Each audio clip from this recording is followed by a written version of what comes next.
ओम श्री गणेशाय नमः। आज सुनिए भादो मास के चौथ व्रत की कहानी और साथ ही आप सुनेंगे चौथ माता की आरती भी। आज संकष्टी चतुर्थी है और आज भाद्रपद मास के कृष्ण पक्ष की चतुर्थी तिथि है। ऐसे में जो भी भक्त सच्चे मन से आज के दिन चौथ माता की व्रत कथा को पढ़ता है या दूसरों को सुनाता है, चौथ माता की कृपा से उनके घर में, उनके परिवारजनों पर किसी तरह का कोई विघ्न नहीं आता। साथ ही चौथ माता सभी बच्चों की रक्षा भी करती है। आइए अब सुनते हैं चौथ माता की कथा।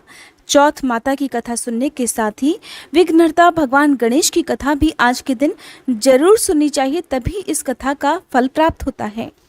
पौराणिक कथा के अनुसार एक बार एक सेठ सेठानी थे। उनका एक बेटा और बहू भी थे। बहू सबको भोजन कराकर फिर स्वयं भोजन करती। उनकी एक पड़ोसन भी थी जो ऐसी थी कि रोज पूछती कि बहू आज क्या बनाया खाया, तो बहू कहती ठंडो बासी। एक दिन पति ने उसकी ये बात सुन ली तो पति सोचने लगा कि वो तो रोज ताजा और गर्म खाना खाती है, फिर ऐसा क्यों कहती है। तो उसके पति ने ऐसा सुनकर विचार किया कि आज तो पकवान बनाकर जाएं, फिर देखते हैं कि मेरी पत्नी पड़ोसन से क्या कहती है। तब उसने अपनी पत्नी से कहकर तरह तरह के पकवान बनवाए और घर के सभी लोगों ने एक साथ बैठकर भोजन किया। भोजन करने के बाद उस दिन भी पड़ोसन ने पूछा कि बहू आज क्या बनाया खाया, तो बहू पहले की तरह कहने लगी ठंडो बासी खाया। सेठ के लड़के ने सोचा हो न हो कोई बात तो जरूर है जिससे मेरी पत्नी रोज ऐसा ही कहती है। तो उसने एक दिन अपनी पत्नी से पूछा कि तुम रोज पड़ोसन को ठंडो बासी खाया ऐसा क्यों कहती हो, जबकि हम सब ने तो एक साथ बैठकर आज कई तरह के पकवान खाए। तो उसकी पत्नी कहने लगी हम सब जो खा रहे हैं वो हमारे बाप दादाओं की कमाई है। जिस दिन आप कमा कर लाओगे उस दिन मैं समझूंगी कि हम ताजा भोजन कर रहे हैं। अब एक दिन लड़के ने माँ से कहा कि माँ मैं एक बड़े शहर में कमाने के लिए जा रहा हूँ। माँ बोली बेटा हमारे पास तो इतना धन है कि खाए नहीं खाए जाएगा। तो माँ के मना करने पर भी बेटे ने खुद कमाने का दृढ़ निश्चय कर लिया। जाते समय अपनी पत्नी से कहने लगा मैं जब तक कमाकर बहुत सारा धन लेकर ना लौट कर आ जाऊं तो तब तक चूल्हे की आग बुझने मत देना। एक दिन चूल्हे की आग बुझ गई तो वह मन ही मन घबराने लगी कि कहीं मेरे पति पर तो कोई संकट नहीं आन पड़ा। जल्दी से पड़ोस में से आग लाकर चूल्हे में रख दूं, ऐसा मन में सोचकर वह पड़ोस में गई। वहां पड़ोसन चौथ माता का व्रत पूजन कर रही थी।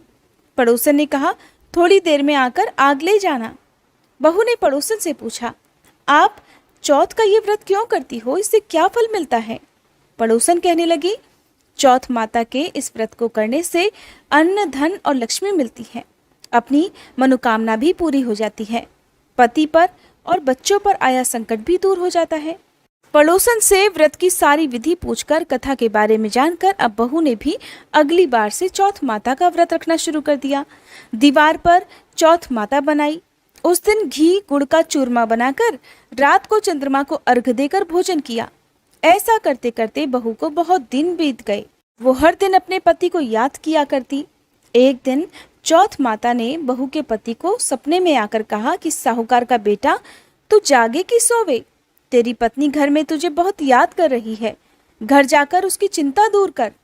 तू दुकान खोलकर कंकु केशर का पगलिया बनाकर बैठ जाना, आज तेरा हिसाब किताब चुकता हो जाएगा। अब तो चौथ माता ने जैसा कहा वैसा ही हुआ। उसने जल्दी जल्दी घर जाने की तैयारी शुरू कर दी और गाड़ी भरकर धन दौलत लेकर साथ चल दिया। रास्ते में एक बड़ा सा काला नाग फन फैलाए हुए बैठ गया और कहने लगा आज तो मैं तुझे डसूंगा, छोड़ूंगा नहीं, आज तेरी उम्र पूरी हो गई है। तब साहूकार के लड़के ने सांप से कहा आज चौथ माता ने मुझे सपना दिया है, इसीलिए मैं अपनी पत्नी से मिलने घर जा रहा हूँ। वहाँ मेरी पत्नी मेरा इंतजार करते हुए बहुत चिंता कर रही है, मैं उससे मिलकर जरूर आऊँगा, तब तुम मुझे डस लेना। नाग ने कहा तुम शपथ देकर जाओ तो मैं तुम्हें जाने दूंगा, अगर लौटकर नहीं आए तो मैं तुम्हारे घर आकर ही तुम्हें डस लूँगा। इस प्रकार नाग को वचन देकर साहूकार का लड़का अपने घर पहुँचा। वहाँ सभी से हंसी खुशी मिला और भोजन करके उदास होकर बैठ गया। उसकी पत्नी ने उदास होने का कारण पूछा तो पति ने नाग वाली बात बताते हुए कहा कि अगर मैं उसके पास नहीं जाऊंगा तो वो तो घर पर ही आकर मुझे डस लेगा। उसकी पत्नी बहुत चालाक और समझदार थी। कहने लगी, आप बिल्कुल भी मत चिंता करिए, मैं आपको एक उपाय बताती हूँ, आप आराम से लेट जाओ। तब पत्नी ने कमरे की 7 पैड़ी, जिन्हें सीढ़ियाँ कहते हैं, उन्हें धो डाला। पहली पैड़ी पर रेत, दूसरी पर इत्र, तीसरी पर गुलाल फूल, चौथी पर कंकु केशर, 5वीं पर लड्डू पेड़ा, 6ठी पर गादी गलीचा और 7वीं पैड़ी पर दूध से भरकर कटोरा रख दिया। इस प्रकार वह 7 पैड़ी सजाकर बैठ गई। आधी रात होते ही वह नाग आया और पैड़ियां चढ़ने लगा। पहली पैड़ी पर रेत मिली तो रेत में लौट गया और कहने लगा, सेठ की बहू ने आराम तो बहुत दिया, पर वचन से बंध कर आया हूँ, इसलिए डसूंगा तो जरूर। इस प्रकार 7 पैड़ियों पर वह नाग आराम करता हुआ और कहता हुआ कि डसूंगा तो जरूर कमरे में जाने ही वाला था कि चौथ माता ने विचार किया कि मैं इसे नहीं बचाऊंगी तो संसार में धर्म कर्म और मेरे व्रत पूजन को कौन मानेगा। अब तो गणेश जी, चंद्र देवता और चौथ माता ने साहूकार के बेटे को बचाने का विचार कर लिया। चंद्रमा जी ने उजाला किया, चौथ माता ढाल बन गई और गणेश जी ने तलवार लेकर उस नाग को मार दिया और ढाल से ढक दिया। उधर बहू भी थकी हारी सो गई। दिन हुआ तो लोग बेटे से मिलने आए, परंतु बहू बेटा तो उठे ही नहीं थे। बहुत देर हो गई तो माँ उन्हें उठाने के लिए गई। माँ ने 7 पैड़ियों पर जो कुछ देखा तो बहुत घबराई और बेटा बहू का आवाज लगाई। बेटा बहू उठे तो देखा कि एक ढाल तलवार वहां पर पड़ी है। अब ढाल उठाई तो वहीं ढाल के नीचे काला नाग मरा हुआ पड़ा है। बेटा बहू ने सोचा कि आज तो धर्म कर्म ही आड़े आए हैं, जो भगवान गणेश जी और चौथ माता ने आपकी रक्षा की है। हे चौथ माता, आपने जैसे सेठ के बेटे बहू की रक्षा की, वैसे ही सबकी रक्षा करना। कहते को, इस कथा को सुनते, हुंकारा भरते को सभी की रक्षा करके सभी की मनोकामनाएं पूर्ण करना। प्रेम से बोलिए चौथ माता की जय। अब सुनिए विघ्नहर्ता भगवान गणेश की कथा, क्योंकि बिना गणेश भगवान की कथा के चौथ माता का ये व्रत और कथा अधूरी रहती है। पौराणिक कथा के अनुसार एक समय की बात है, विष्णु भगवान का विवाह लक्ष्मी जी के साथ निश्चित हो गया। विवाह की तैयारियां होने लगी।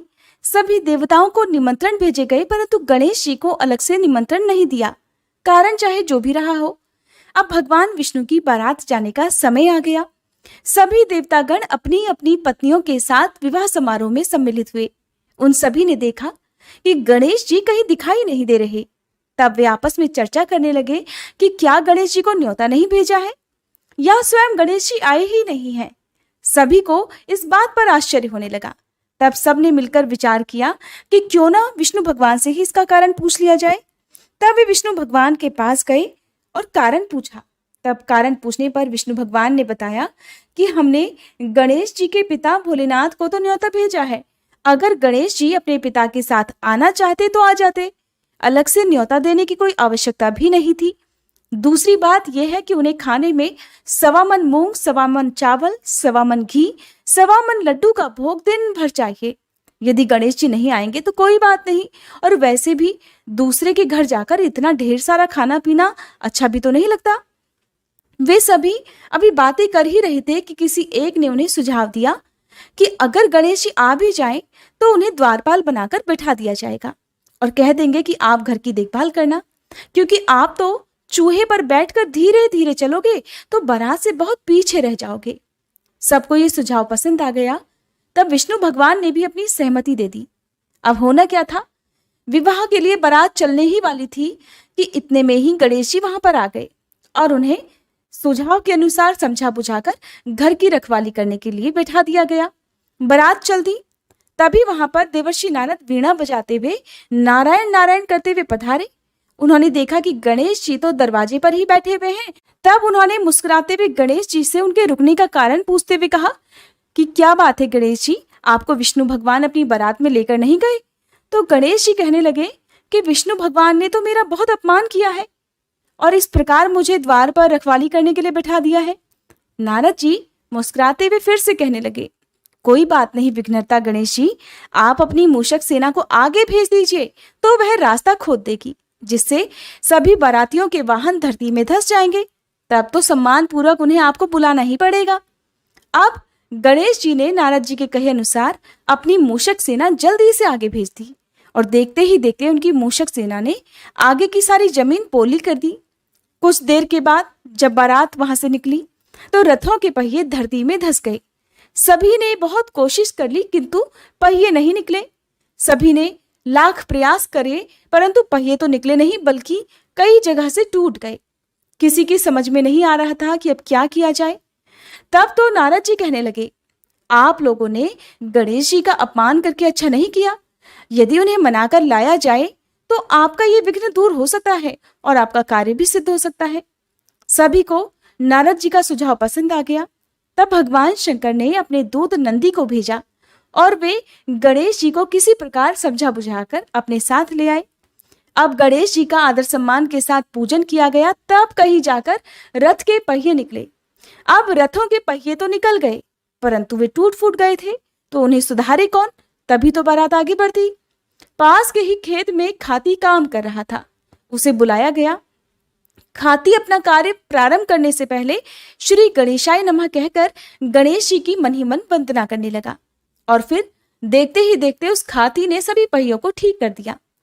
तब खाती कहने लगा कि हे देवता गणों, आपने सबसे पहले गणेश जी को नहीं मनाया होगा और ना ही उनका पूजन किया होगा, इसीलिए तो आपके ऊपर ये संकट आया है। और हम तो मूर्ख अज्ञानी हैं। सबसे पहले गणेश जी की पूजा करते हैं, फिर उनका ध्यान करते हैं और तभी कोई कार्य का शुभारंभ करते हैं। लेकिन आप लोग तो देवतागण हैं, फिर आप भला गणेश जी को कैसे भूल गए? कोई बात नहीं, अब आप लोग भगवान श्री गणेश जी की जय बोलकर जाएं तो आपके सारे काम बन जाएंगे और कोई संकट भी नहीं आएगा। सभी को अपनी अपनी गलती का पश्चाताप हुआ और तब सबने गणेश भगवान का जय जयकार कर वहां से प्रस्थान किया। इस प्रकार विष्णु भगवान का लक्ष्मी जी के साथ विवाह संपन्न कराकर सभी सकुशल अपने अपने घर को लौट आए। अब सुनिए चौथ माता की आरती। ओम जय श्री चौथ मैया, बोलो जय श्री चौथ मैया। सच्चे मन से सुमिरे, सच्चे मन से सुमिरे, सब दुख दूर भया। ओम जय श्री चौथ मैया। ऊंचे पर्वत मंदिर शोभा अति भारी, देखत रूप मनोहर, देखत रूप मनोहर, असुरन भयकारी। ओम जय श्री चौथ मैया। महासिंगार सुहावन, ऊपर छत्र फिरे, सिंह की सवारी सोहे, सिंह की सवारी सोहे, कर में खड्ग धरे। ओम जय श्री चौथ मैया।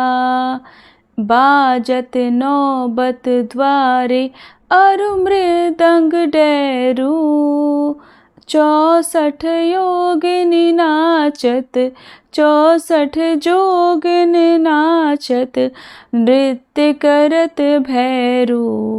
ओम जय श्री चौथ मैया। बड़े बड़े बलशाली तेरा ध्यान धरे, ऋषि और मुनि नर देवा, ऋषि और मुनि नर देवा, चरणन आन पड़े। ओम जय श्री चौथ मैया। चौथ मैया की आरती जो कोई सुहागन गावे, बढ़त सुहाग की लाली, बढ़त सुहाग की लाली, सुख संपत्ति पावे। ओम जय श्री चौथ मैया। ओम जय श्री चौथ मैया। सच्चे मन से सुमिरे, सब दुख दूर भया। ओम जय श्री चौथ मैया। प्रेम से बोलिए चौथ माता की जय। उम्मीद है ये वीडियो आपको पसंद आई होगी।